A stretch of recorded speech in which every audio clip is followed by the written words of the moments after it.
નમસ્કાર, ગુજરાત ન્યૂઝમાં આપનું સ્વાગત છે ને કરંટ ટોપિક સાથે હું છું માલવી। કરંટ ટોપિકનો આજનો જે વિષય છે શહેરમાં રોગચાળાનો ભરડો। કારણ કે અમદાવાદ શહેરની અંદર અત્યારે આપણે જોઈએ છીએ કે વરસાદ વરસ્યો અને ત્યારબાદ ઠેર ઠેર પાણી ભરાતા પણ નજરે પડે છે અને આ સાથે જ હવે ઓપીડીમાં જે પાણીજન્ય રોગચાળો છે તે પણ વકરી ગયો છે। જે રીતે સામે આવી રહ્યું છે કે અત્યારે ઠેર ઠેર પાણી ભરાવાને કારણે પાણીજન્ય રોગચાળોમાં વધારો જોવા મળી રહ્યો છે અને કેસ વધારે જોવા મળી રહ્યા છે। ખાસ કરીને આજ વિશે વાત કરવી છે અને સાથે સાથે હવે જે એએમસીની ટીમ છે તેમના દ્વારા કામગીરી અને સર્વે પણ હાથ ધરવામાં આવ્યો છે। સાથે જે પ્રમાણે પૂર્વના પટ્ટાના વિસ્તારોની વાત કરીએ, વિવિધ વિસ્તારો છે જ્યાં પ્રદૂષિત પાણીની ફરિયાદો છે તે ઉઠી રહી છે અને જે પ્રમાણે વાત કરીએ તો પીવાનું પાણી પણ અત્યારે પ્રદૂષિત અમુક જે વિસ્તારો છે, પૂર્વ વિસ્તારો, જેમ કે વાત કરીએ આપણે કે શાહીબાગ, મક્તમપુરા, વસ્ત્રાલ, બહેરામપુરા, રામોલ, હાથીજણ, વટવા, સરખેજ, આ તમામ જે વિસ્તારો છે ત્યાં કોલેરાના કેસ પણ સામે આવ્યા છે। એટલે કે હવે પાણીજન્ય રોગચાળાએ ભરડો લીધો છે, જેનું કારણ છે શહેરમાં ઠેર ઠેર પાણી ભરાઈ રહ્યા છે અને સાથે મચ્છરજન્ય રોગચાળોમાં પણ એટલો વધારો જોવા મળી રહ્યો છે। તો આપણી સાથે એ જ વિશે ચર્ચામાં ભાગ લીધો છે ખાસ કરીને ડોક્ટર ધ્રુતિ કગરાણા, જેઓ આયુર્વેદ કન્સલ્ટન્ટ છે, આપણી સાથે જોડાયા છે, તેમના સાથે પણ વાત કરીશું અને સાથે ગેસ્ટ પેનલમાં જોડાયા છે ડોક્ટર પાર્થિવ પટેલ, જેઓ એમડી ફિઝિશિયન છે। આ બંનેનું સ્વાગત છે કરંટ ટોપિકની અંદર। સૌથી પહેલા પૂછું કે ડોક્ટર પાર્થિવ, આપને કે જે રીતે અત્યારે પાણીજન્ય રોગચાળોમાં વધારો જોવા મળી રહ્યો છે, ખાસ કરીને મેં જે વિસ્તાર અગાઉ જણાવ્યા એ વિસ્તારોમાં અત્યારે પાણીજન્ય રોગચાળો વધી રહ્યા છે, તો આપના જે હોસ્પિટલ છે ત્યાં પાણીજન્ય રોગચાળાના કોઈ કેસ સામે આવ્યા છે? એકચ્યુઅલી મારી હોસ્પિટલ તો અત્યારે સુરતમાં છે, પણ જે અમદાવાદ કે સુરત કોઈ પણ શહેરમાં હાલ પરિસ્થિતિ છે એ ચોમાસાની અંદર પાણીજન્ય રોગચાળાની થોડીક સમસ્યા ઊભી થયેલી છે, જે ધીરે ધીરે વધી રહી છે। અને એ આપણે સૌ કોઈ જાણીએ છીએ કે ભાઈ જે પાણી ફ્લડમાં વહેતું હોય છે એ પાણીના સ્ત્રોતને પ્રદૂષિત કરતું હોય છે અને જે લોકો છે એ પાણીની ચોખ્ખાઈ જાળવતા નથી એ લોકોને આ રોગ ફેલાવાની સંભાવના વધી જાય છે, ખાસ કરીને એ વિસ્તારોમાં કે જ્યાં પાણીનો ઉપયોગ છે એ ફિલ્ટર થયા વગર થતો હોય છે અને કોર્પોરેશનના સપ્લાય સિવાયનું પાણી લેવાનો જે સ્ત્રોત હોય છે ત્યાં બીમારી છે ઝડપથી પ્રસરતી હોય છે। અને અમુક પ્રકારના જંતુઓ બી એવા હોય છે કે જે રૂટીન ફિલ્ટરેશન પ્રોસેસમાં એકદમ માઇક્રો ઓર્ગેનિઝમ અને વાયરસ અને કોલેરાના જંતુ છે એને મારવા થોડા મુશ્કેલ હોય છે, રૂટીન ફિલ્ટરેશનમાં ફિલ્ટર નથી થતા હોતા, તો એને લીધે પણ આ પાણીજન્ય બીમારીઓ રોગચાળાની ફેલાતી હોય છે। જી ચોક્કસથી પાર્થિવજી, પહેલા તો એ સમજવું છે કે પાણીજન્ય રોગચાળોમાં કઈ કઈ બીમારીઓ થઈ શકે છે? આપે જે પ્રમાણે જણાવ્યું કોલેરા, આ સાથે બીજી અન્ય કઈ બીમારીઓ થઈ શકે છે? વાયરસીસ હોય છે જે પાણીજન્ય હોય છે। વાયરસ બે પ્રકારના હોય છે કોમનલી, એક જે ઝાડા ઉલટી કરે છે એ પ્રકારના વાયરસ હોય છે, બીજો હોય છે કમળો કરી શકતા હોય એમાં હિપેટાઇટિસ એ, હિપેટાઇટિસ સી એ વાયરસ હોય છે। અને બેક્ટેરિયા તરીકે જે મોટી સાઇઝના જંતુ હોય વાયરસ કરતા, અને એ હોય છે કોલેરાના અને ટાઇફોઇડના જંતુ હોય છે, અને બીજા હોય છે તાવ લાવવા માટેના એન્ટ્રાઇટિસના અન્ય જંતુઓ હોય છે। આટલા કોમન જંતુઓ છે કે જે પાણીનો ઉપયોગ પીવા માટે, દૂષિત પાણીનો ઉપયોગ પીવા માટે આપણે કરવામાં આવે તો એનાથી એ ફેલાતા હોય છે। ચોક્કસથી આપણી સાથે ડોક્ટર ધ્રુતિ કગરાણા પણ જોડાયા છે। ડોક્ટર ધ્રુતિ, જે રીતે આપણે પાણીજન્ય રોગચાળાની વાત કરી રહ્યા છે, તો આયુર્વેદની દ્રષ્ટિએ જોવા જઈએ તો પાણીજન્ય રોગચાળાના સિમ્ટમ્સ કઈ રીતના હોય છે અને તેનાથી કઈ રીતે બચી શકાય? આયુર્વેદ અને એલોપેથી લક્ષણો તો રોગના બધા સરખા જ રહેવાના, ખાલી રોગના નામ બદલાય। પાણીજન્ય રોગની આપણે વાત કરીએ, જનરલી સિઝનમાં આપણને જોવા મળે, ભારે વરસાદ અને પાણી ભરાય એટલે પેશન્ટોની વધી જાય, ઝાડા ઉલટી, ટાઇફોઇડ છે, કોલેરા છે, મલેરિયા છે, જે કોમન લોકો આ બધા નામોથી પરિચિત છે કે આ બધા રોગ થાય।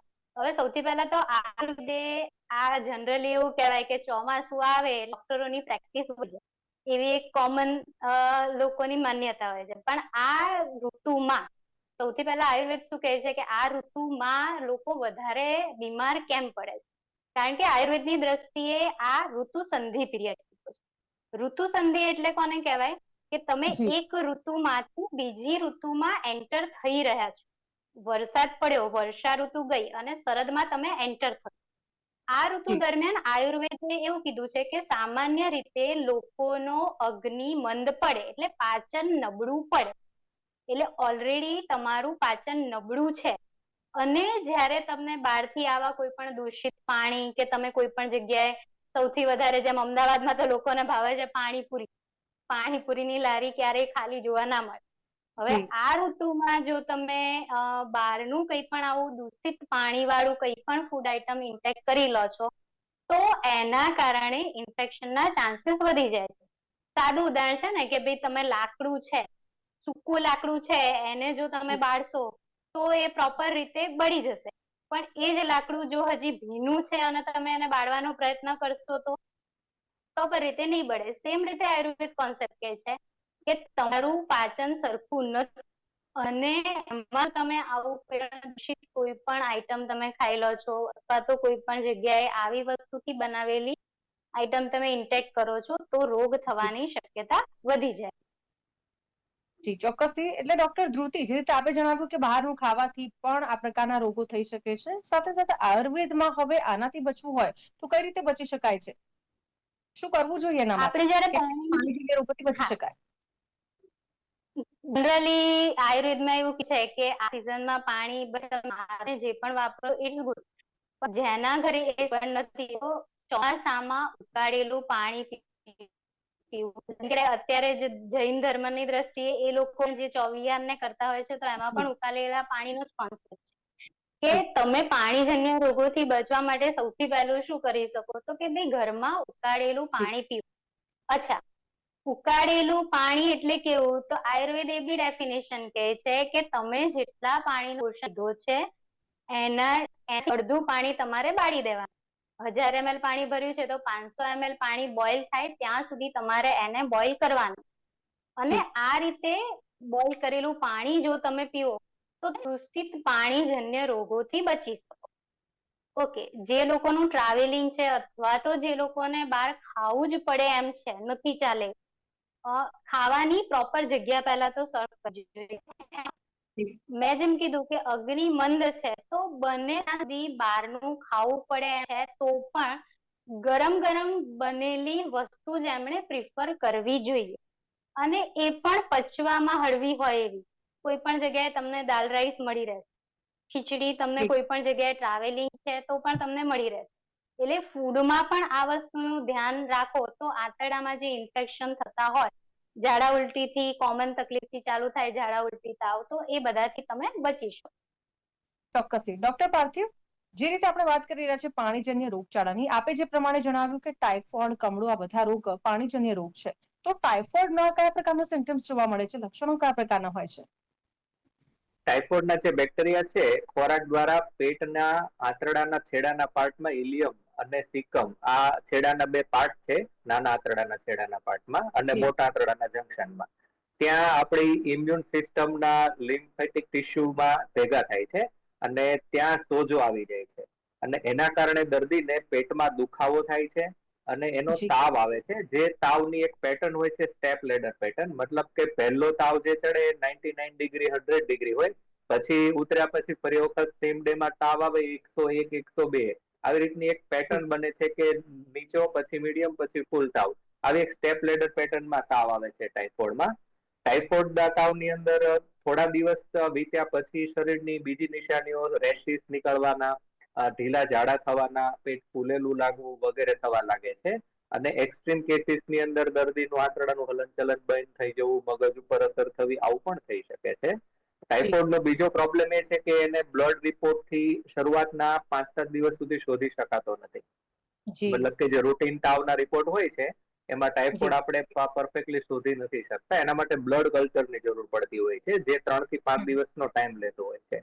એટલે શરૂઆતના તબક્કાની અંદર દર્દીના તાવની પેટર્ન અને પેટની સોનોગ્રાફી ઉપરથી ટાઇફોઇડનું નિદાન કરી શકાતું હોય છે અને એની સારવાર છે એ કરી શકાય છે. ચોક્કસથી. તો ડોક્ટર પાર્થિવ, જે રીતે આપે જણાવ્યું કે ટાઇફોઇડમાં 6 દિવસ સુધી તો ખબર જ નથી પડતી કે આ પ્રકારના સિમ્ટમ્સ છે, જે રીતે આપે જણાવ્યું સોનોગ્રાફીને બધું કરાવવું જોઈએ, પણ આ બધાની વચ્ચે વાત કરીએ ત્યારે ઝાડા ઉલટીના કેસોમાં પણ ઘણો વધારો થયો છે અને એનું પણ ક્યાંક ને ક્યાંક રીઝન છે કે પાણીજન્ય રોગચાળો વકરી રહ્યો છે. તો હવે આનાથી બચવા કયા પ્રકારના પ્રિકોશન્સ લેવા જોઈએ? પાણી છે એ મેડમે જેમ કહ્યું એ રીતે ઉકાળેલું વાપરવું જોઈએ અને પાણીજન્ય રોગ રોકવા માટે તમારું જે ફિલ્ટર છે એ સારી ક્વોલિટીનું આપણે રેગ્યુલર ઘરે યુઝ કરતું રહેવું જોઈએ. બહારનો જી ખોરાક છે ટાળવો જોઈએ. કોઈ પણ જગ્યાએ આપણે બહાર જમવા જઈશું તો ત્યાં એવું બનશે કે તમને વાસી ખોરાક છે એને સહેજ ગરમ કરીને પીરસવામાં આવે. બીજું કે જે ફૂડ હેન્ડલર્સ હોય છે એ તમામ કોર્પોરેશનના નિર્ધારિત નિયમોનું પાલન કરતા હોય એવું હોય જગ્યા તો જ બહારનું જમવું જોઈએ. દાખલા તરીકે ગ્લોવ્સ પહેર્યા વગર કોઈ ખોરાકની આઈટમને ટચ ન થવું પડે. એ લોકોના ટાઇફોઇડના વેક્સિનેશન સ્ટાફ ના થયેલા હોવા જોઈએ હોટલ રેસ્ટોરન્ટના, બરાબર, અને એમનો પાણીનો સ્ત્રોત છે એ પણ ફિલ્ટર વાળો હોવો જોઈએ. તો આ બધા શરતોનું પાલન થતું હોય એ રીતે જ આપણે બહારનું જમવું જોઈએ, નહીંતર ટાળવું જોઈએ. અને ખોરાક છે જે માખી બેસેલો ખોરાક હોય છે, ખુલ્લો રહેલો ખોરાક હોય છે, આ બધો ખોરાક છે પ્રદૂષિત ખોરાક હોય છે, એનો ઉપયોગ ટાળવો જોઈએ. હવે આપણે સમજીએ છીએ કે આજકાલ કોઈ પણ ખોરાકની આઈટમ છે એ ઘરે બનવી અશક્ય નથી. એટલે સૌ જી. કોઈને સૌથી પહેલી ભલામણ હોય છે કે રોગચાળાના સમયે બહારનો ખોરાક ટાળવો જોઈએ અને ઘરનો જ બનાવેલો ફ્રેશ ખોરાક ખાવો જોઈએ. ચોક્કસથી પાર્થિવજી ખૂબ સરસ વાત કરી કે ઘરનું જ ખોરાક ખાવું જોઈએ, કારણ કે અત્યારે ચોમાસાની સિઝન છે, ઠેર ઠેર પાણી ભરાવાની સમસ્યા, અને એવામાં પણ પાછું પાણી જો દૂષિત આવતું હોય તો પછી આપણા માટે કપરી પરિસ્થિતિ થઈ જાય છે કે કઈ રીતે પાણીનો ઉપયોગ કરવો. આ બધા પડકારો છે, પણ સાથે સાથે ડોક્ટર ધ્રુતિ, વાત કરવી છે કે હવે બાળકો અને વૃદ્ધોને જો આ પ્રકારના લક્ષણો જણાય તો સૌથી પહેલા શું કરવું જોઈએ? આયુર્વેદની દ્રષ્ટિએ તમે કયા પ્રકારની સલાહ આપવા માંગો છો? જો રોગ બની જાય એના પછી તો સલાહ એ જ હોય કે તમારે ડોક્ટરનું માર્ગદર્શન લેવું જોઈએ. એ પણ હા, આયુર્વેદની દ્રષ્ટિએ આપણે એ વાત કરી શકીએ કે રોગ ના થાય એના માટે જે જનરલ વાત કરી પાણી ને બધાની, એની તે જી. એક જો વૃદ્ધોને અને બાળકોને આ સિઝનમાં ટાઇફોઇડ ને એ બધા સિવાય પણ ચામડીના રોગ, એ પણ ચોમાસામાં ભેજવાળા કપડા ઘણી વાર પહેરી લેતા હોય છે. જી, જી. તો એ હાઇજીન નું પણ પ્રોપર ધ્યાન રાખવું જોઈએ, નતર આ ઋતુમાં જી. ચામડીના રોગો થવાની પણ શક્યતા એટલી જ રહેલી છે. ફંગલ ઇન્ફેક્શન ચોમાસામાં વધારે. એટલે ચોક્કસ. સિમ્પલ રીતે જો કંઈક નાનું એવું ચાલુ થયું છે તો લીમડો તો ગુજરાતમાં ઠેર ઠેર મળે જ છે. તો લીમડાના પાણીથી નાહી શકે કે જેના જી. કારણે ચામડીના રોગોથી બચી શકે. એ સિવાય નાના બાળકો છે અને એની કોઈ પણ તકલીફને ઇગ્નોર ના કરવી જોઈએ. જનરલી જેમ કહેતા હોય છે કે બોડીને ડિહાઇડ્રેટ ના થવા દેવું જોઈએ. બોડી પાણી માંગે છે તો પ્રોપર પ્રમાણમાં એને પાણી પણ મળવું જોઈએ. તમે સિમ્પલ રીતે નાનો એવો જો ઝીણો દુખાવો કે પેટમાં એવું હોય તો જીરું પણ તમે વાપરી શકો છો. જીરા વાળું પાણી પણ તમે યુઝ કરી શકો છો ફોર પ્રિકોશન પર્પઝ. તબિયત વધારે ખરાબ થાય તો કોઈ પણ નજીકમાં આયુર્વેદ કે એલોપેથી કોઈ પણ તમારી પેથીના ડોક્ટરની તમે નિષ્ણાત માર્ગદર્શન હેઠળ જ આગળ વધાય. રોગ થઈ જી. ગયા પછી તો પછી રાહ ના જોવાય. પણ હા, પહેલેથી રોગ ના થાય એના માટે તમે આ બધું ધ્યાન રાખી શકો છો. કે જી. જી. વૃદ્ધો છે તો વૃદ્ધોને પણ આ સિઝનમાં બહાર જવાનું શક્ય બને ત્યાં સુધી ઓછું કરવું જોઈએ. અને વૃદ્ધો તો જનરલી પોતાની કેર રહેતા જ હોય છે, પણ છતાં પણ શરીરને સમજીને ખોરાક અને પાણી અથવા તો કોઈ પણ સૂપ કે તમે જે પણ લો છો તો એનું પણ ડિસિઝન તમારે આ ઋતુમાં મળતા કયા ફ્રૂટ છે, આ ઋતુમાં શાકભાજી કયા ઉગે છે. કારણ કે જી. અત્યારે કેવું થઈ ગયું છે કે તમને બધી સિઝનમાં બધા જ શાકભાજી કે ફ્રૂટ્સ દરેક સિઝનમાં મળી હમ. જાય છે. હમ. આયુર્વેદે એવું કીધું છે કે જે ઋતુમાં એકચ્યુઅલીમાં જે વસ્તુ ઉગે છે એ વસ્તુ ખાવી જોઈએ. ફોર એક્ઝામ્પલ, એક પેશન્ટ અત્યારે જે કમ્પ્લેન કરતો આવ્યું હતું મારી જોડે ઓપીડીમાં, જસ્ટ રિસન્ટનો આજનો જ કેસ છે. આંતરડામાં સોજો હતો એને, જી. પણ એનું બહુ બધું ટ્રીગર શોધતા એ ખબર પડી કે આ સિઝનમાં એ લોકો જામફળનું શાક ખાતા. હવે હમ. ચોમાસાની જે ઋતુ છે તો એમાં જામફળ નથી આવતું. આ સિઝનમાં તમારે જામફળ ના ખાવું જોઈએ. તો આવા ઘણા બધા લોકો આવી રીતની નાની નાની ડાયટની મિસ્ટેક્સ કરતા હોઈએ છે. એટલા માટે મેં એક જનરલાઈઝ કીધું કે જે ઋતુમાં જે ઉગે છે એ જ શાકભાજી અથવા તો એ જ ફ્રૂટનું સિલેક્શન કરો તો તમે રોગોથી બચી શકો. ચોક્કસથી ખૂબ સુંદર વાત કરી છે આપણે. અને ખાસ કરીને જો વાત કરીએ પાર્થિવજી, જે રીતે અત્યારે પાણીજન્ય રોગચાળો ભરડો લીધો છે, મેં જે પ્રમાણે જણાવ્યું કે સિવિલ હોસ્પિટલની અંદર પણ અત્યારે કોલેરાના કેસો નોંધાઈ ચુક્યા છે. અમદાવાદના જે પૂર્વ વિસ્તારો છે ત્યાં મોટા પ્રમાણમાં આજે કેસો છે તે જોવા મળી રહ્યા છે. પરંતુ વાત કરીએ હવે અહીંયા બાળકો અને વૃદ્ધોએ, તો બાળકો અને વૃદ્ધોએ કયા પ્રકારે ધ્યાન રાખવું જોઈએ જો આ બીમારીઓથી બચવું હોય તો કયા પ્રકારના પ્રિકોશન્સ લેવા જોઈએ? બાળકો અને વૃદ્ધોને પણ સેમ જ પ્રિકોશન્સ છે. બાળકોને ખાસ એવું હોય છે કે એ લોકો રમતા હોય છે ત્યારે આવી અને હાથ અને મોઢું સાબુથી ન ધોવે અને સીધો જ ખોરાકને હાથ અડાડે તો એને વધારે ઝડપથી ઇન્ફેક્શન લાગશે. બીજું બાળકો છે એ લોકોને રેડીમેડ બહારનો ખોરાક, કોલ્ડ કોકો વગેરે છે, આઈસ્ક્રીમ છે, આ લોકોનો શોખ હોય છે બાળકોનો. તો એ એવું બનતું હોય છે કે ભાઈ ફેક્ટરીમાં ઘણા સમય પહેલા બનેલું હોય છે અને સ્ટોર થયેલું હોય છે, અને ક્યારેક એના સ્ટોરેજની અંદર કોલ્ડ ચેઇન મેન્ટેન નથી થતી હોતી. તો વચ્ચે એક વખત પીગળી અને પછી ફરી વખત જામી ગયો હોય અને એમાં જંતુનો ગ્રોથ થઈ ગયો હોય તો ખ્યાલ નહીં આવશે. એટલે આવી ડીપ ફ્રીજમાં મૂકેલી આઈટમ લોકો છે એ બાળકો જે ખાતા હોય છે એને આપણે સ્ટોપ કરાવવી જોઈએ, જેથી કરીને અજાણતા આપણને ટેસ્ટમાં કદાચ ખ્યાલ નહીં આવશે, પણ અંદર એના બેક્ટેરિયાનો ગ્રોથ થઈ ગયો હોય તો એ ખાધા પછી પાછો ટાઇફોઇડ વગેરે થવાની સંભાવના હોય છે. એટલે જે ફેક્ટરીમાંથી તમારી સુધી પહોંચે છે ત્યાં સુધી વચ્ચે ઘણી બધી વખત એ પીગળી અને ફરીવાર જન્મ હોઈ શકે.